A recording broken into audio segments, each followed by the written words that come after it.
বন্ধুরা, চিরসখা ধারাবাহিকের আজকের পর্বে দেখানো হয়েছে স্বতন্ত্র কমলিনীকে বিয়ের প্রস্তাব দেয়। কমলিনী স্বতন্ত্রকে না করে দেয়। কমলিনী স্বতন্ত্রকে জানায়, তুমি আমার ভালো বন্ধু, আমার চিরসখা, এর বাহিরে আমি অন্য কোনো সম্পর্কে জড়াতে চাই না। স্বতন্ত্র কমলিনীকে বলে, বৌঠান, তুমি কিন্তু নিজেই নিজের জীবনকে কষ্ট দিচ্ছ। কমলিনী স্বতন্ত্রকে বলে, আজ যদি আমি তোমায় বিয়ে করি তো এতদিন এই সমাজের মানুষগুলো আমাদের নিয়ে যা সব কিছু বলেছে সেই সব কথা সত্যি হয়ে যাবে। সবাই বলবে এতদিন আমরা তেমন সম্পর্কেই ছিলাম যেমনটি ওরা বলেছিল। স্বতন্ত্র কমলিনীকে বলে, তুমি এই সমাজের ভয় পাচ্ছ? কমলিনী তখন চুপ থাকে। স্বতন্ত্র কমলিনীকে বোঝায়, এই সমাজের লোক এমন অনেক কথাই বলবে, সেই সব কথা ভেবে আমরা কি তবে পিছিয়ে যাব? বৌঠান, এই সমাজে এমন অনেক মানুষ আছে যারা আমাদের মতন করে জীবনকে ভাবে, যাদের সাথে আমাদের চিন্তাভাবনা মিলে যায়। আমরা কেন তাদেরকে সাথে নিয়ে সামনে এগিয়ে যাব না? কমলিনী বলে, শুধুমাত্র যে সমাজের ভয় তা নয়, আমার ছেলেমেয়েরা বড় হয়েছে, তারা কি বলবে? আমি চাই না আমার জন্য তাদের জীবনে বিপর্যয় নেমে আসুক। আমি চাই না দুদিন পরে আমার সন্তানেরা আমার দিকে আঙুল তুলুক। স্বতন্ত্র কমলিনীকে বলে, ঠিক আছে, আমি তোমার জন্য সারা জীবন অপেক্ষা করব, তোমাকে ভালোবেসে অপেক্ষা করব। যদি কখনো তুমি সব বাধা উপেক্ষা করে আসতে পারো, সেদিন থেকে না হয় আমরা একসাথে থাকা শুরু করব। আমি মনে মনে সেই দিনটির জন্য অপেক্ষা করলেও আর কখনোই তোমাকে এই সব কথা বলবো না। তখনই ওয়েটার আসে। ওয়েটার এসে খাবার দেয়। আজ কমলিনী আমিষ খাবার খাবে। কমলিনী বলে, না না, আমি এসব খেতে পারবো না, এতদিন খাইনি তো, কেমন একটা লাগছে। স্বতন্ত্র কমলিনীকে বলে, এতদিন তুমি বিধবার জীবন কাটিয়েছ, বৈধব্য মেনে চলেছ, কারণ তুমি ভেবেছিলে চন্দ্র মরে গেছে, কিন্তু চন্দ্র তো বেঁচে আছে। চন্দ্র মরে গেছে বলে তুমি এই খাবারগুলো এতদিন খাওনি, আমি বেঁচে আছি এই জন্য না হয় আজ এই খাবারগুলো খাও। স্বতন্ত্রের কথা শুনে কমলিনীর আর কিছুই বলার থাকে না। এরপরেই স্বতন্ত্র নিজের হাতেই কমলিনীকে ডিম খাইয়ে দেয়। কমলিনীর চোখে জল ছলছল করে। কমলিনী স্বতন্ত্রের হাত ধরে বলে, আমি তোমাকে খুব ভালোবাসি, খুব। স্বতন্ত্র বলে, তো একবার আমার নাম ধরে ডাকো, আমারও তো ইচ্ছে করে ভালোবাসার মানুষের মুখে নিজের নাম শুনতে। কমলিনী তখন স্বতন্ত্রকে স্বতন্ত্র বলে ডাকে, আর অন্যদিকে স্বতন্ত্র ও কমলিনীকে কমলিনী বলে ডাকে। দুজনের মধ্যে একটা ইমোশনাল মুহূর্তের সৃষ্টি হয়। এদিকে দেখানো হয় চন্দ্র সোহিনীকে নিয়ে বর্ষার ঘরে আসে। চন্দ্র বর্ষাকে মা মা বলে ডাকতে থাকে। বর্ষাও তাদেরকে আদর আপ্যায়ন করে ঘরে বসতে বলে। চন্দ্র বর্ষাকে বলে, তোমার সাথে কথা বললে মনটা নির্ময় হয়ে যায়, তোমার মতন এমন ভালো লক্ষ্মী একজন মেয়ে, অথচ এই বাড়ির কিছু কিছু লোক তোমাকে সহ্য করতে পারে না। বর্ষা বলে, কি আর বলবো বলুন তো বাবা, আসলে সবই আমার কপাল, অন্যায় দেখলে চুপ করে থাকতে পারি না তো মুখের ওপর সত্যিটা বলে দেই, সেজন্যই এই বাড়ির অনেকেই আমাকে সহ্য করতে পারে না। এরপরেই চন্দ্র তার নাটকীয় গল্প শুরু করে দেয়।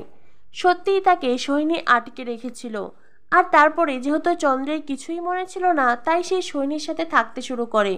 তাদের একটা মেয়েও হয়। হিসেব মতো সোহিনী তার সেকেন্ড ওয়াইফ। কিন্তু এই সমাজের নিয়ম অনুযায়ী চন্দ্র তো আর দুজন বউকে নিয়ে থাকতে পারবে না। এখন সে কি করবে?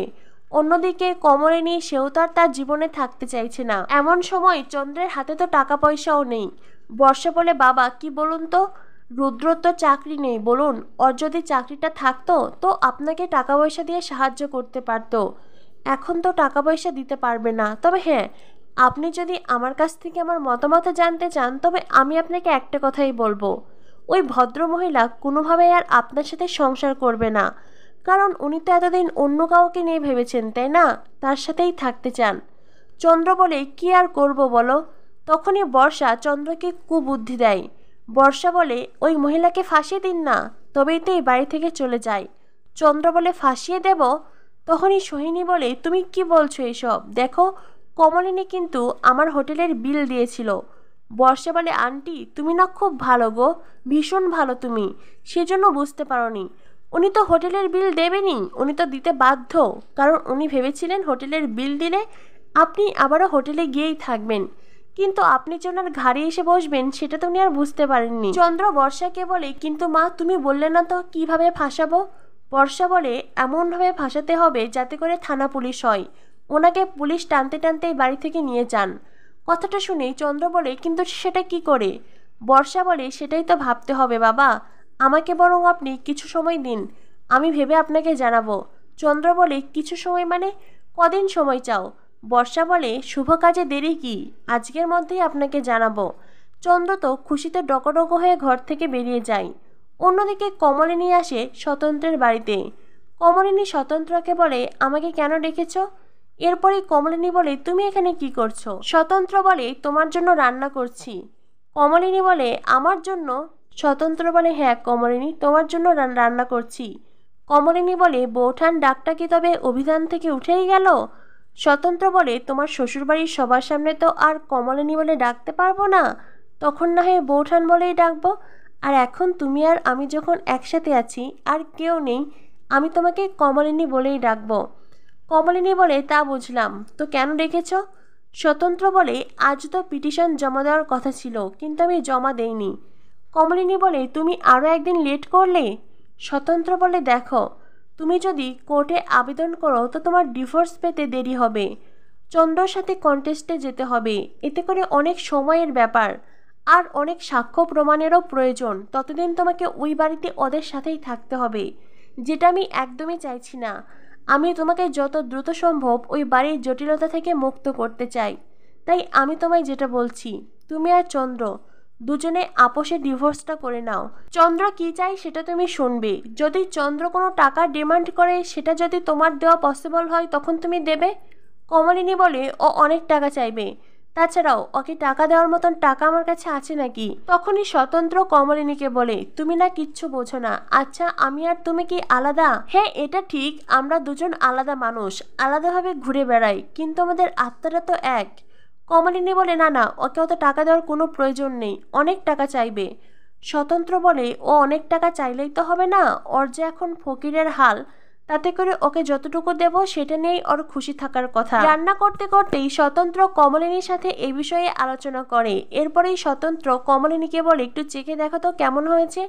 কমলিনী বলে, এত তাড়াতাড়ি হয়ে গেল? স্বতন্ত্র বলে, হ্যাঁ হয়েছে, ইলিশ মাছ তো, হতে বেশি সময় লাগলো না। স্বতন্ত্র কমলিনীকে বলে, গরম গরম ভাত আর ইলিশ মাছ তোমার জন্য রান্না করেছি। কমলিনী বলে, আমার জন্য? আমি তো অনেকদিন এইসব খাই না। স্বতন্ত্র বলে, খাও না, এখন থেকে খাবে, কাল তো ডিম খাইয়ে তোমার বৈধব্য ভেঙেছি, তাই না? বলেছিলাম তো, একজন মরে গেছে বলে এতদিন এইসব খাওনি, আর আমি বেঁচে আছি বলে আমার জন্য না হয় এইসব কিছু খাবে। কমলিনী তখন স্বতন্ত্রকে বলে, তুমি কেন আমায় এতটা ভালোবাসলে স্বতন্ত্র? স্বতন্ত্র বলে, হয়তো তোমাকে পাইনি বলে। কমলিনী বলে, পেয়ে গেলে বুঝি আর ভালোবাসতে না?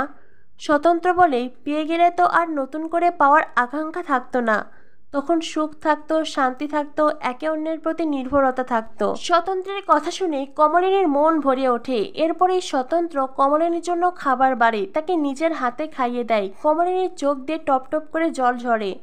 স্বতন্ত্র বলে, তুমি আবারও কাঁদছ? কমলিনী বলে, তুমি বুঝবে না, একজন মানুষকে যদি সারা জীবন কেউ না ভালোবাসে, আর তারপরে হঠাৎ করে কেউ এতটা ভালোবাসে, তখন তার ভেতরে যে অনুভূতি হয় সেটা তুমি কখনো বুঝবে না। স্বতন্ত্র বলে, এ কথাটা কেন বলছো? তুমি কি এতদিন বুঝতে পারোনি আমি তোমায় ভালোবাসি? আমি তো দিব্যি বুঝেছিলাম। স্বতন্ত্র কমলিনীকে আরও একবার প্রপোজ করে, আই লাভ ইউ বলে, তাকে ভালোবাসার কথা বলে। কমলিনী ও স্বতন্ত্রকে ভালোবাসার কথা বলে। অন্যদিকে বর্ষার চন্দ্র আসে ঠাম্মির ঘরে। ঠাম্মির আলমারি থেকে গয়না চুরি করে, তাও আবার একটা কাপড়ের সাহায্যে। কাপড়ের সাহায্যে চাবি নাই, আলমারি খোলে, গয়নার বাক্সর নেয়, যাতে করে তাদের ফিঙ্গারপ্রিন্ট না ধরা পড়ে। এরপরে সেই গয়নার বক্স নিয়ে কমলিনীর ঘরের আলমারিতে রেখে দেয় সে একই কায়দায়, কাপড়ের সাহায্যে, যাতে করে এতেও তাদের ফিঙ্গারপ্রিন্ট না বোঝা যায়। বর্ষা তো আজ মহা খুশি, অবশেষে এই মহিলাকে সে ফাঁসাতে পারছে। অন্যদিকে কমলিনীর আলমারিতে স্বতন্ত্রের জামা কাপড় দেখে চন্দ্র বলে, ছি ছি ছি ছি, এগুলো কার জামা কাপড়? বর্ষা বলে, কার আবার বাবা? ওই তো নতুন কাকুর, এতদিন তো ওরা এইভাবেই থেকেছে না, স্বামী স্ত্রীর মতন, শুধু ধর্ম মতে ওদের বিয়ে হয়নি, এই যা।